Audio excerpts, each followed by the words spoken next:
Welcome to Corelogic's update on housing market conditions for July 2019, brought to you by First National Real Estate.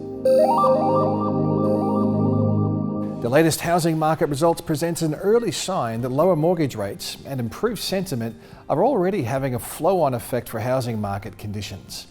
Last month, Corelogic's National Housing Market Index moved closer to levelling out, with values down 0.2% over the month. That's the smallest month-on-month decline in the national series since March 2018. The subtle rate of decline was heavily influenced by trends across Sydney and Melbourne, where the pace of falling home values has been consistently reducing over the year to May, before posting a subtle rise in June. Sydney values were 0.1% higher, and Melbourne values were 0.1% higher over the month.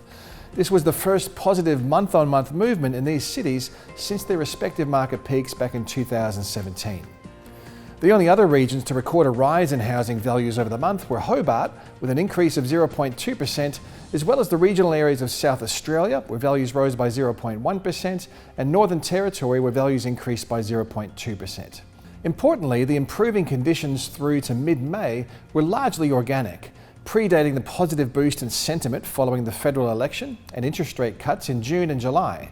No doubt the cut to interest rates, as well as the confidence boost following the federal election outcome, are factors that have supported the improving trend. On a quarterly basis, every capital city housing market has recorded a drop in values, highlighting the broad geographic scope of this housing market downturn.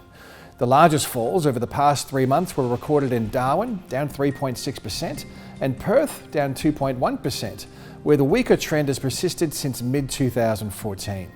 Adelaide recorded the smallest decline amongst the capitals over the quarter, with values down 0.4%.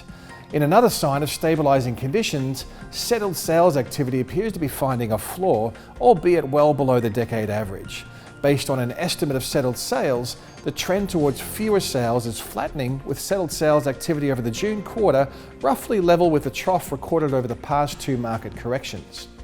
Auction clearance rates have also been on an upwards trajectory, reaching the low to mid 60% range across the combined capitals over the second half of June, implying a better fit between buyer and seller pricing expectations. Clearance rates have shown a material improvement over the year to date, but remain well below the levels associated with strong price growth. Although clearance rates have lifted, it's important to note that auction volumes are substantially lower than they have been over recent years. Importantly, auction results are highly correlated with conditions in Sydney and Melbourne, but provide less insight into the smaller capital city market dynamics, where auctions are a much smaller component of market activity. Melbourne housing values posted their first month-on-month rise since 2017, ticking 0.2% higher in June. The June update takes the annual change in Melbourne housing values to 9.2%, down from a recent low of 10%. The improving trend is most evident across the unit market, where values were up 0.5% over the month, while house values were up a smaller 0.1%. Also, it's the most expensive quarter of the market where the improved performance is most notable. Melbourne's top quartile, based on dwelling values, was up 0.6% over the month, compared with a 0.1% rise across the lower quartile and a 0.1% slip in values across the broad middle of the market. To date, most of the improved housing market performance observed by Corelogic has been centred in Sydney and Melbourne, where economic conditions are generally stronger than other parts of the country and where unemployment is much lower and jobs growth has been higher. New South Wales and Victoria account for more than 80% of Australia's jobs growth and are the 2 states where unemployment is below 5%. Population growth remains strong in both states, supporting housing demand. These are also the 2 markets where housing affordability remains the most challenging, despite the drop in prices.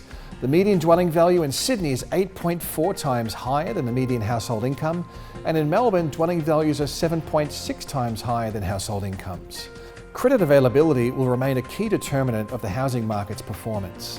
Although housing credit growth appears to be stabilising after a steep decline, tight credit conditions are the new normal and will continue to dampen market activity.